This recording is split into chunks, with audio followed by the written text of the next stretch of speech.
राजीव गांधी की हत्या में जो दोषी हैं वो एक एक करके जेल से छूट रहे हैं, इसके पीछे का क्या कारण है? देखिए, राजीव गांधी की हत्या का सबसे पहले आपको जो है थोड़ा हिस्ट्री समझना होगा। राजीव गांधी का जो रिलेशनशिप की हत्या का जो रिलेशनशिप है वो श्रीलंका से जुड़ता है। श्रीलंका में स्ट्रगल हो रहा था।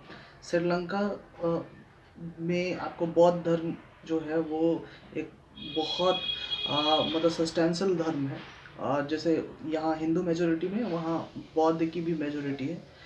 जो तमिल हिंदू था, उस वो एक लैंड जो है वो श्रीलंका से अलग करना चाह रहा था जो उनके लिए हो। ठीक है, यानी श्रीलंका में आंतरिक संघर्ष चल रहा था कि ताकि वो सॉवरिन बन सके, अपनी डिसीजन को खुद से ले सके। और ये धीरे धीरे ये जो प्रोटेस्ट है, ये जो बड़ा वायलेंट हो गया और बाद में ये परिणत हुआ एलटीटीई के रूप में, जो लिट्टे जिसको कहते हैं, और प्रभाकरण जिसका जो है वो प्रमुख हुआ करता था। और अगर इसको सही से समझना हो थोड़ा मूवी के रूप में, तो आप हाल ही में जो फैमिली मैन 2 आया है उसकी जो कहानी थोड़ी थोड़ी जो है वो इसी से मिलती है। अच्छा, ये प्रभाकरण जो है ये एलटीटीई का मेन था। और भारतीय जो हिस्सा है तमिलनाडु का, और जो तमिल ओरिएंटेशन के लोग हैं उनका जो है रोटी बेटी का संबंध है। जैसे बिहार का नेपाल के साथ संबंध है, शायद इसी तरीके का कुछ संबंध जो है आप देखेंगे कि तमिलनाडु का श्रीलंका के उस जाफना वाले रीजन से है। यानी कि श्रीलंका का नॉर्थ और श्रीलंका का ईस्ट वाला जो एरिया है, ये इस वाले एरिया में जो तमिल ओरिएंटेशन के लोग हैं उनसे जो है भारतीय Tamil irrespective of caste, religion और ये सब, उनसे अपना संबंध जो है वो स्थापित करते हैं, मानते भी हैं। मतलब इंडियन लोगों का सेंटिमेंट। ठीक है, बात ये हुआ कि जब ये आंतरिक संघर्ष स्टार्ट हुआ तो उन लोगों का, मतलब जो श्रीलंका के अंदर जो तमिल थे, उनका ये था कि चूंकि इंडियन हमारे ओरिजिन से जो लोग हैं हमसे ज़्यादा कनेक्ट महसूस करते हैं, तो वो हमको क्या करेंगे कि सहायता करेंगे इस इंटरनल डिस्टरबेंस में, और एक अलग कंट्री जो है बनाने में भारत मदद करेगी। और ऐसा होता भी है कि इंदिरा गांधी के समय एलटीटीई के जो लोग हैं, जो प्रमुख लोग हैं, और उनसे जो रिलेटेड जो सारे के बहुत सारी training camp Indira Gandhi allow करती है कि भारत में चले एलटीटीई का। ठीक है, लेकिन बाद में जब राजीव गांधी, इंदिरा गांधी की हत्या के बाद राजीव गांधी आते हैं, राजीव गांधी उस समय जयवर्धने हुआ करते थे श्रीलंका के राष्ट्र प्रमुख। तो उनके साथ एकॉर्ड होता है राजीव गांधी का, और राजीव गांधी की एकॉर्ड से दो देश इस बात पे एग्री हो जाते हैं, मतलब श्रीलंका और भारत इस बात पे एग्री हो जाता है, भारत मतलब राजीव गांधी की गवर्नमेंट इस बात पे एग्री हो जाती है कि एलटीटीई को दबाना है, श्रीलंका को टूटने नहीं देना है। और हमारे देश में जो एलटीटीई का, मतलब भारत में जो एलटीटीई का जो पूरा ये सारी ट्रेनिंग और इन सारे चीज़ चल रही है उसको बंद किया जाएगा। साथ ही साथ IPKF, Indian peace keeping force जो है, मतलब भारत की जो सेना है, वो जो ट्रुप्स है वो श्रीलंका में उतरेगी और श्रीलंकन जो फोर्सेस हैं उनको मदद करेगी एलटीटीई को ख़त्म करने में। मतलब एक तो श्रीलंका के जो लोग हैं उनका भारत के प्रति ये है कि ये हमको मदद करेगा, लेकिन भारतीय गवर्नमेंट का ये डिसीजन कि श्रीलंका एक रहेगा, और साथ ही साथ ये डिसीजन कि इंडियन ट्रूप्स वहाँ जाएगी पीस कीपिंग के नाम पे और श्रीलंका के लोगों को मारेगी जो इंडियन सेंटिमेंट के भरोसे वहाँ था। ठीक है, तो ये जो है एलटीटी जैसे जो ऑर्गेनाइजेशन है उसको बहुत खफा किया राजीव गांधी का ये डिसीजन। ठीक है, इसके बाद राजीव गांधी को, अगर आप राजीव गांधी की एसेसिनेशन को सही से जानना चाहें तो उस समय एक नीना जो है गोपाल करके एक महिला है जो पत्रकार हुआ करती थी राजीव गांधी के समय। तो राजीव गांधी जब जिस समय उनका हत्या हुआ था, तो सबसे लास्ट पत्रकार जो राजीव गांधी को इंटरव्यू ली थी वो नीना गोपाल ही थी। वो एक बुक लिखती है the assassination of Rajiv Gandhi. तो राजीव गांधी के उसका ये कहना है, नीना गोपाल का, अगर आप उस बुक को देखें तो उसमें पूरी ये जानकारी मिलती है कि राजीव गांधी की हत्या का एक दो वजह रहा होगा। एक तो बांग्लादेश का बनना। देखिए, बांग्लादेश का बनना जो है इंदिरा गांधी के कारण पाकिस्तान का टुकड़ा हो। श्रीलंका के लोगों को सेम एस्पिरेशन, श्रीलंका की गवर्नमेंट को ये लगा कि भाई इंडियन सेंटिमेंट के कारण तो बांग्लादेश अलग हो गया है, पाकिस्तान का टुकड़ा करके बांग्लादेश अलग कर लिया गया है। श्रीलंकन गवर्नमेंट को इनसिक्योरिटी हुई कि कहीं ऐसा तो नहीं कि ये श्रीलंका को भी तोड़ के कहीं जो है वो अलग लैंड बना दे, क्योंकि भारत की ये कैपेबिलिटी तो वो देख चुका था पाकिस्तान के साथ, और पाकिस्तान श्रीलंका से 10 गुना माइटी जो है कंट्री था। तो यानी ये चीज़ जो है ये इनसिक्योरिटी किसके पास पहुंची? श्रीलंकन गवर्नमेंट के पास। ठीक है। दूसरी बात हमको ये लगता है कि राजीव गांधी जो कि फिर से इलेक्शन के लिए एस्पायर कर रहे थे, फिर से इलेक्शन के लिए लड़ रहे थे, एलटीटीई को लगा कि अगर राजीव गांधी फिर से वापस सत्ता में आते हैं तो फिर ये आईपीके जो इंडियन पीस कीपिंग फोर्स है उसी तरीके की स्ट्रेटेजी श्रीलंकन गवर्नमेंट के साथ एस्टेब्लिश करेंगे, श्रीलंकन गवर्नमेंट के साथ अच्छी रिलेशनशिप एस्टेब्लिश होगी। और ये जो है ये पूरी की पूरी जो फ्रीडम स्ट्रगल है बकौल उनके, ये तो एकदम से खराब हो जाएगा इस एक आदमी की वजह से, राजीव गांधी की वजह से। तो 1991 के अंदर जब राजीव गांधी इस प्रचार प्रसार और कर रहे थे तमिलनाडु में, तो उसका हत्या करता है। उसी हत्या तमिलनाडु में ही, हाँ, मतलब कि उसी हत्या में जो है करीबन राजीव गांधी के साथ जो है 16 और लोग मरे। ठीक है। तो और लगभग 40-42 लोग भी जो घायल हुए। राजीव गांधी की जो हत्या है, मतलब एक तो प्रधानमंत्री आप पहले खो चुके थे, दूसरी प्रधानमंत्री को आप खो चुके हैं, और दोनों असैसिनेशन हुआ उनका। और इसी घटना में है एक महिला थी जिसका नाम नलिनी था, वो भी बरी हुई है। और उसी में एक पेरीवलन था, वो भी अभी जो है बरी हुआ है। अच्छा, इनके बरी का क्या रीजन है, मतलब कि ये क्यों बाहर निकल रहे हैं जबकि इतना जघन्य अपराध हुआ? देखिए, इसके बरी के पीछे जो रीजन है वो प्योर पॉलिटिक्स है।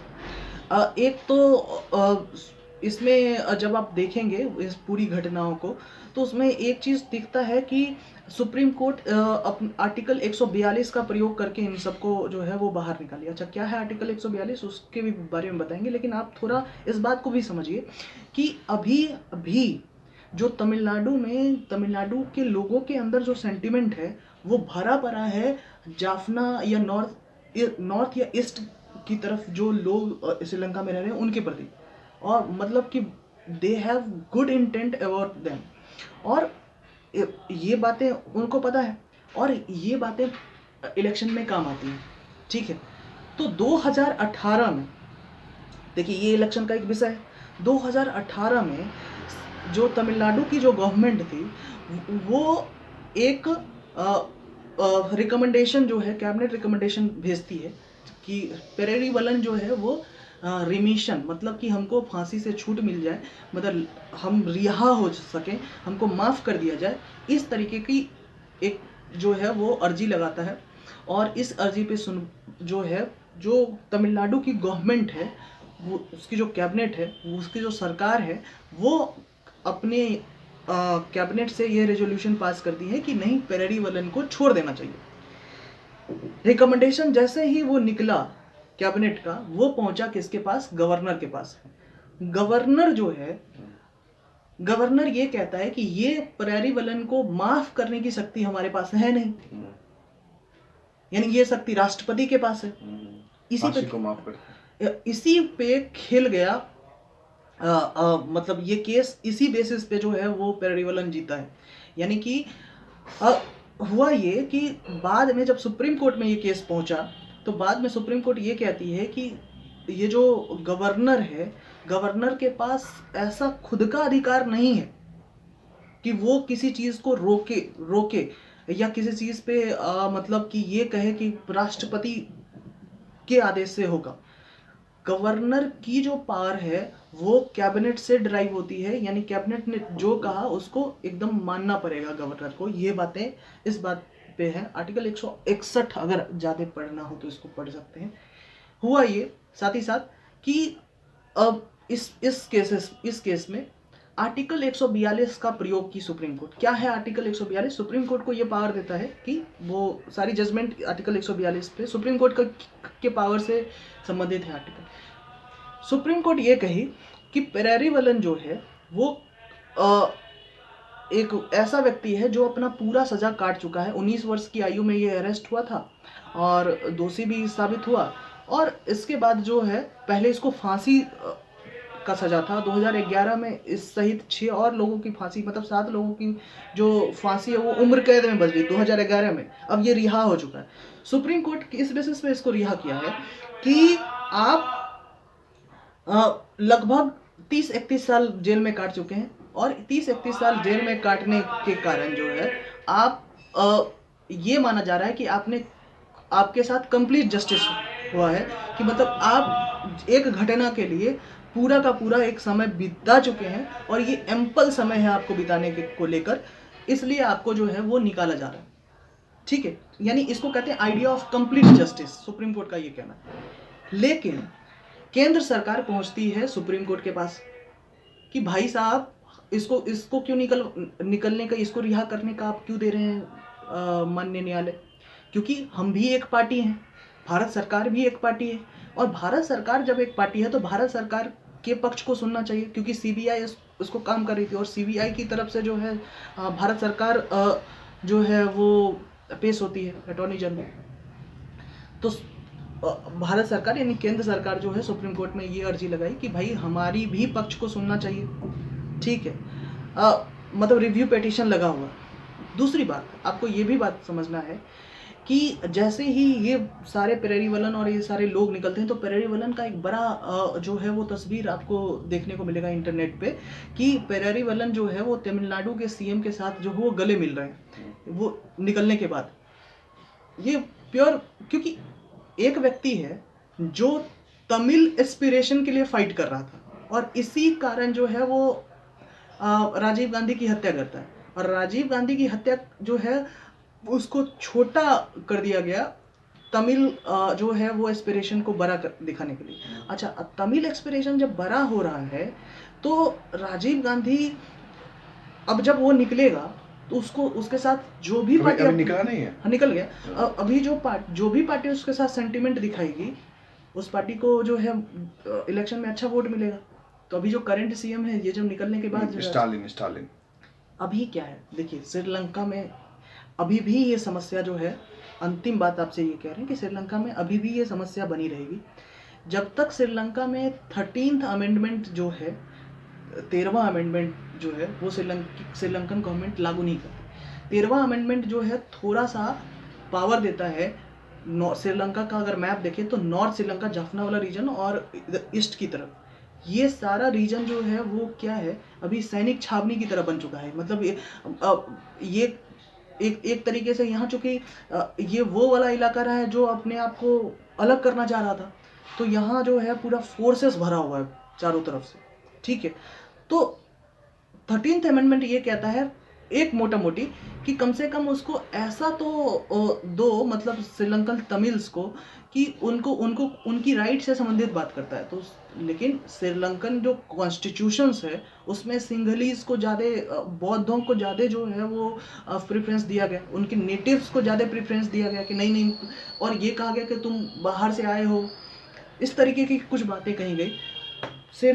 अभी भी श्रीलंकन तमिल्स का मानना है कि ठीक है हम नई कंट्री नहीं बनाएंगे, लेकिन हमें ऑटोनोमस तो रहने दो। हम अपने डिसीजंस को हम खुद लेंगे, हम आपके पार्ट हैं लेकिन हम आपके डिसीजन को खुद लेंगे, यानी हांगकांग की तरह का रहने दो, कुछ इस तरीके का मॉडल। तो श्रीलंका में जो है, श्रीलंका में जो तबाही है उसका एक मुख्य कारण श्रीलंका का पाप भी है। इतना अधिक लोगों को मारा है तमिल के सारे लोगों को, बहुत। और आपको एक बात सुन के खराब भी लगेगा कि इंडियन पीस कीपिंग फोर्स नाम था, लेकिन भारतीय जो फोर्स थी वो इनडायरेक्टली बिना जाने समझे बुझे, हाँ, ये भारत का बहुत गंदा डिसीजन था कि हम अपनी फोर्सेस को वहाँ भेज रहे हैं अपने लोगों को मारने के लिए, क्योंकि तमिल्स को जो जो जो भारतीयों के भरोसे बैठा हुआ है कि वो हमको बचाएगा। तो मेरे नज़र से ये थोड़ी जो है वो गलत डिसीजन रही भारत सरकार की, और यही एक कारण है कि हमको एक प्रधानमंत्री का जो है उसको उसकी हत्या से को देखना पड़ा।